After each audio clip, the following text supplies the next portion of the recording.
sip on this. It's finally here, the first episode.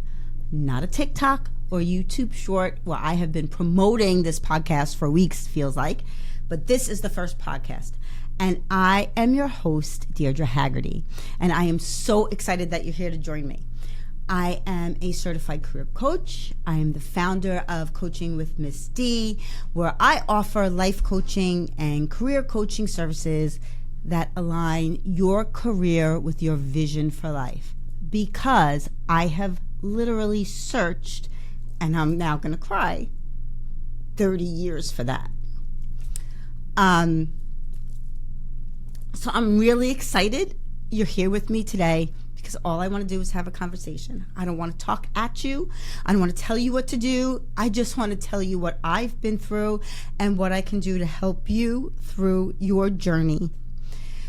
We'll have our coffee in hand. We'll talk about life and careers and relationships and all those things that make us happy and that shape and make us miserable, honestly, and shape who we are. Again, not to be talked to, talked at, or told what to do. So, quick heads up.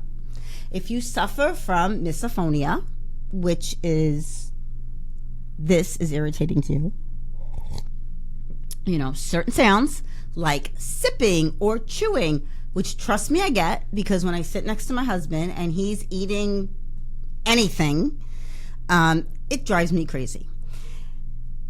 However, I will be sipping, and most of the time it's coffee, sometimes it's water, and maybe even sometimes I might be sipping a glass of wine, depending on the day that we are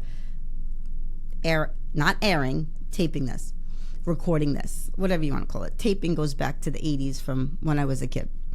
So, if that bothers you, I encourage you to, when you see me do this, just step away or turn your volume down. But I do encourage you to grab your coffee, tea, or wine so it feels like we're just two people having a conversation. I'm going to start at the beginning, and I'm not going to give you all 30 plus years of my entire life because there's been a lot. And as I go through these podcasts, I will definitely touch on the moments that have shaped me. Today, we're going to discuss career pivots, but I want to talk about my career journey because my career journey has been pivots.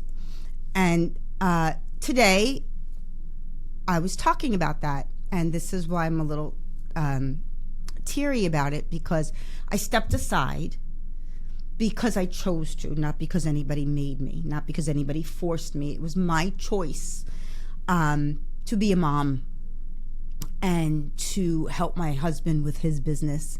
And then I didn't really decide to reach for what I wanted until I was in my 40s.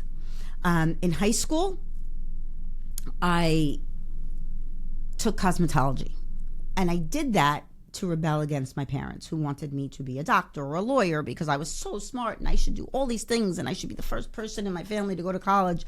And you know what? I didn't want to do what they told me to do. I wanted to do what Deirdre wanted to do. And I also wanted to learn how to manage my own curly, frizzy hair. So I graduated high school with the idea that I wasn't going to college until I graduated high school, and then said, no, what am I doing? I'm going to college. And because I never took my SATs, I went to a local community college and I majored in business like everybody in the late 80s did. However, I hated business because I hated math. I was good at math, but I hated math. And I was still a licensed hairstylist because I took my test at the beginning of my college years. I ended up minoring in English, was encouraged to write from my English professor, and my mother also wanted me to write as well, and I do love writing. I ended up later on, actually during COVID, getting a master's in English because that's something that was important to me. I switched my major, though, to psychology, and I actually double minored in sociology and literature. And I was going to be a therapist, but when I graduated, I was married while I was in college when I eventually went to Hofstra, and I was getting certified to be a substance abuse counselor, and I was pregnant, and I was working in a community, well, in a rehabilitation center for women who abused drugs while they were pregnant, and the children were born addicted, and it was sad, and I was getting sick all the time because I was pregnant and I was around children all the time, and emotionally it was a lot for me. At the same time, my husband was trying to figure out his career because he had left what he was supposed to do, the electrical industry, and the apprenticeship had shut down at this point because now this is the early 90s, and he was now starting a career in broadcasting. And so I did get offered a job after that, once my son was born, as an occupational therapist, but I chose not to take that job. I didn't have anybody to take care of my son, and I didn't want to put him in daycare. So I went back into the salon. And if you are a hairstylist or thinking about it, I suggest never, ever giving up that license, always renewing it, because of the journey that I was on. It helped me. I always wanted to work, and I worked around my husband's schedule, my mom's schedule, and his mom worked, and so it was great for me. Yada, yada, yada. 4 kids later, we owned a business. I never did what I wanted to do. I started writing online, and then some people came into my life and made me feel really guilty about it because it wasn't creating the salary that I needed. However, I loved it. I got to meet unbelievable people. I went to all kinds of events. I met famous people. I was on red carpets. I got incredible gratis. It was outrageous, but I wasn't making a lot of money doing it, but I loved it, and I wanted to grow at that. But I let my guilt of not making enough money steer me in a different direction. Went back into the cosmetology industry as an educator. And because I had owned a business with my husband for 10 years, at this point, I'm already management. So I really rose through the ranks kind of quickly. I went from a salon manager in another place, in a salon retailer, to business manager, to executive director. And that was great, but I was not satisfied. And I still felt that there was so much missing from my life. And around that time, I started coaching as a fluke, because one of the places I worked for, they used coaching techniques, and I loved it. And my students used to tell me, you should be a coach. Like, you're really good at this. So for years, I've spent years helping people navigate twists and turns of work and their personal growth and their relationships. And I didn't even realize I was doing that. And then I said, you know what? I moved from New York, if you don't recognize the accent, and if you got a problem with it, I don't care, to New York's little brother behind like 10 years, to New Jersey. I do love where I live, but it's New York's little brother. And I got certified as a career coach. And what I realized in all of that, the moments we grow, the most often are when we pivot. And that's when I became the best version of me. So when we say this isn't working anymore, so what's next? That's exactly what I want Sip on This to be. A space where we pause, reflect, and sip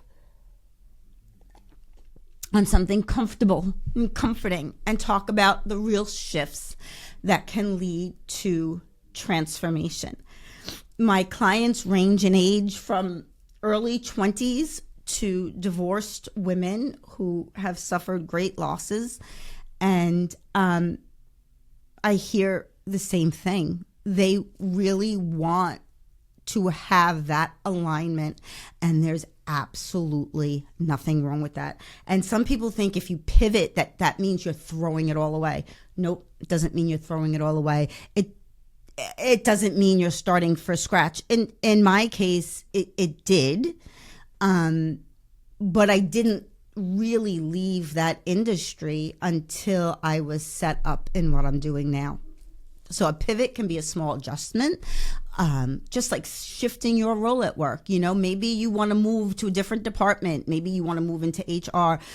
Maybe you just want to move into management, or maybe you just want to reframe your how you see your current work environment.